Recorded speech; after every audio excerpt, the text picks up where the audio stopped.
Fala aí pessoal, tudo bem? Então, hoje um vídeo sobre o QEMI, trazendo uma parte teórica baseada em um experimento prático. Então, tem um experimento prático que trabalhou processo de iniciação de QEMI, ok? Então, você vai ver só a tela do computador, eu vou desmembrar e dar as explicações sobre o artigo e algumas conclusões, tá bem?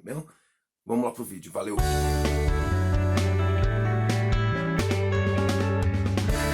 É a prática de quedas, todos versus partes. Isso é de propósito também minha área de estudo, aprendizagem motora, apesar desse artigo estar publicado numa revista de aprendizagem motora, ele é antigo, mas ele é interessante, ele é muito próximo do que a gente fala da pedagogia. Quando eu falo de aprendizagem, eu estou falando do que acontece com o cara que está aprendendo, com a pessoa que aprende. Quando eu falo em pedagogia, eu estou pensando no olhar simplesmente do professor, tá?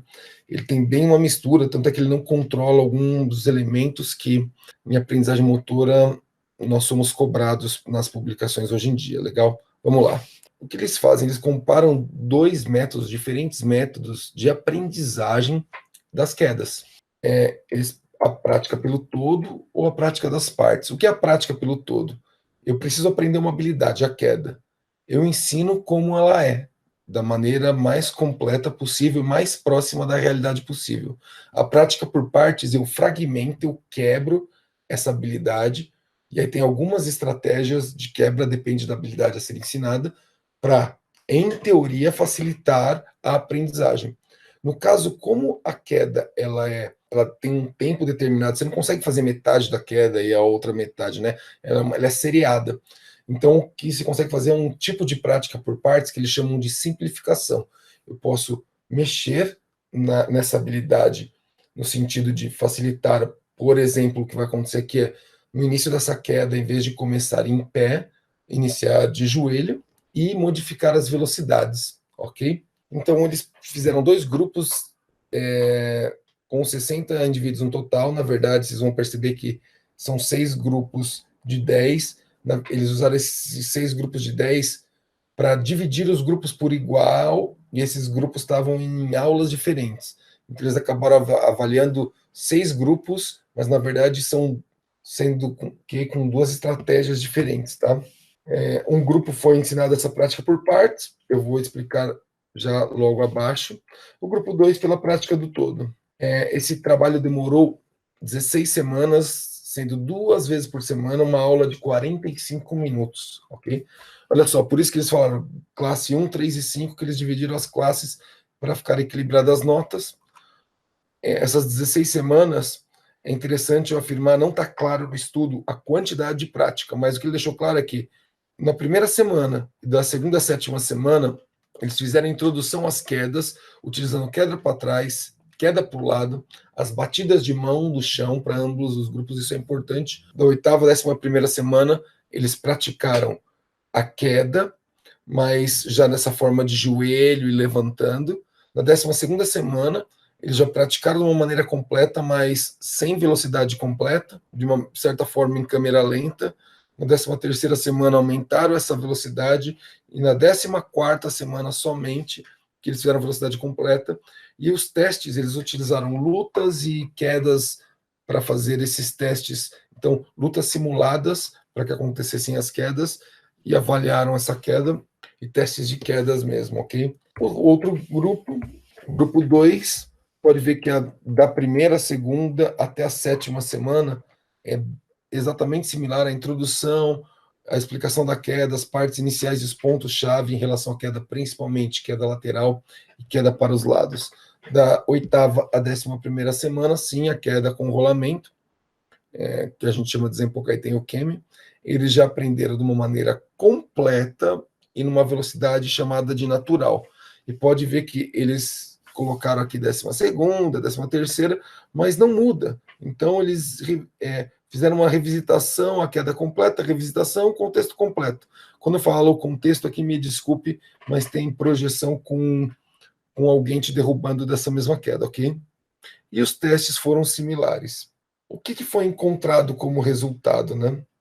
Todos os grupos melhoraram e não houve diferença entre os grupos. Foram esses achados. Parece óbvio, mas faz a gente pensar. eu vou discutir já já em relação às conclusões do estudo. Eles sugerem que numa aula de educação física em geral, se utilize a prática por partes. Já em aulas específicas do judô, o mais apropriado é a prática pelo todo.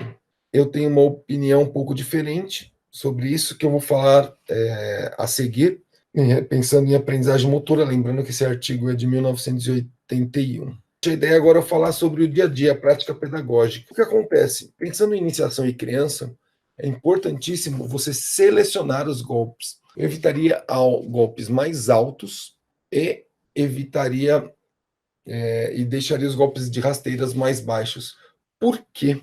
Pela minha experiência prática, e isso não dá para ver experimentos, pelo menos não existe, as crianças que acabam caindo de golpes grandes e altos, ou seja, a altura acaba gerando algum medo, e o medo faz com que ela faça quedas com mais dificuldade. Lembra o primeiro artigo que ele indica fazer mais quedas de uma maneira mais natural? Se eu propicio quedas mais altas logo na iniciação, eu posso correr o risco de gerar medo. Eu tenho uma sugestão que eu faço bastante em aula, eu misturo 2 golpes de judô. Tem o golpe Ogoshi, que você abraça o amigo, ele já gera um pouco menos de impacto dos golpes de quadril, mas para não ficar alto, eu misturo ele com outro golpe que chama Taiotoshi. Ou seja, eu dou um abraço no meu parceiro de treino, só que em vez de projetá-lo por cima do meu quadril, eu projeto o meu oponente, o meu parceiro, por cima da minha perna, e eu enfatizo a puxada da manga, terminando a manga na cintura do tori, ou seja, ele faz o giro de puxada, quando está acontecendo a queda ele segura. Por quê? A manga alta na altura da cintura, lembrando que Jigoro Kano criou isso para dar a responsabilidade da queda para quem derruba. Você já minimiza o impacto por puxar a manga de volta, ok? Você puxando o peso dele para cima. Como a criança não necessariamente tem o domínio motor nessa faixa etária, você foca no ponto final, que eu vou falar agora. O final da execução do golpe é a sua mão da manga na própria cintura. Em relação à idade e à quantidade de queda, eu evitaria tantas quedas quando criança. Mas, ao mesmo tempo, eu quase vou me contradizer quando eu for para as outras aulas. Eu sou mais adepto do Nagekomi, ou seja, do golpe com projeção, do que do Uchikomi, a repetição sem projetar. Mas você tentar trabalhar mais quedas de uma maneira livre, ou com golpes adaptados, ou com colchonete, ou seja, para deixar o mais natural possível. Se você tiver um colchão, né, ou um tatame mais molinho, é bem interessante, é bem importante, porque faz com que as crianças façam e percam ou não tenham medo. O problema não é perder, mas é criar um medo, porque é ali que se cria o medo. Em relação à aprendizagem motora, eu queria frisar que quando a gente pensa em aprender, principalmente nessa fase inicial de aprendizagem, é interessante fixar os pontos iniciais, vai acontecer o desenvolvimento e fixar os pontos finais, ou finalização. Pensando na queda, a finalização é o quê? A batida de mão. Quando eu fixo a batida de mão, é importante para ele saber o que é a batida de mão. É a expansão de massa, ou seja, o peso do corpo se distribui por mais partes do corpo. Mesmo que você não esteja realizando a queda de uma maneira completa, se a criança fixa, bater a mão e o posicionamento da cabeça para não ter o repique no solo é bastante importante.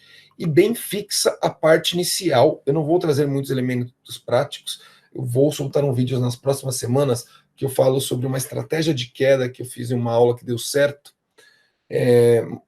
Por que eu gosto de citar essa estratégia que deu certo?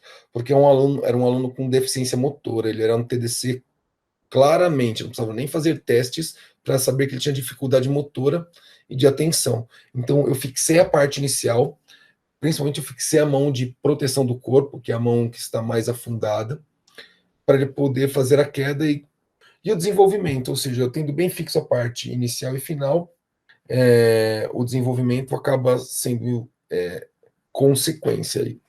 Quando utilizar a prática do todo? Em 90% das vezes, eu faço, até hoje, com criança pequena, fixando parte inicial e final, prática pelo todo. Ela não tem medo. Na verdade, é o contrário, você tem que fixar muito bem a parte final, fixa muito bem a parte inicial, para que ela não execute e caia de uma maneira errada, ok? Quando eu utilizo a prática por partes, eles fazem uma ressalva no artigo, e aí, obviamente, eu falo a prática por todo, mas sem salto, sem grandes velocidades, né? Então, eu falo, pratica completo, em pé, mas não imprima velocidade. Se eu não tenho fixa a parte inicial e a finalização do movimento ou da habilidade, eu posso ter problemas na realização dessa queda em grande velocidade. Então, uma velocidade, vamos dizer assim, mais natural. Quando eu devo utilizar a prática por partes? Eu faço muito isso na universidade. No curso de Educação Física, eu leciono a disciplina de lutas, e é muito comum as pessoas terem medo de cair.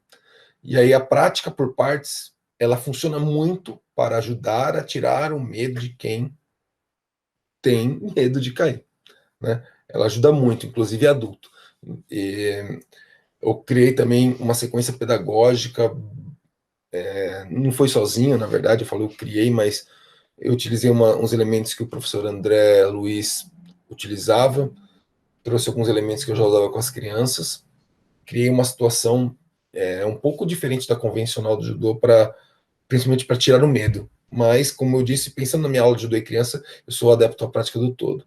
E aí, tomara que você tenha gostado do vídeo, deixa seu comentário, deixa o seu like, se inscreva no canal, toda essa parafernália que eu não estou tão acostumado, vira e mexe eu esqueço de falar, mas isso ajuda mesmo a divulgar esse trabalho, tá bom? Grande abraço, valeu!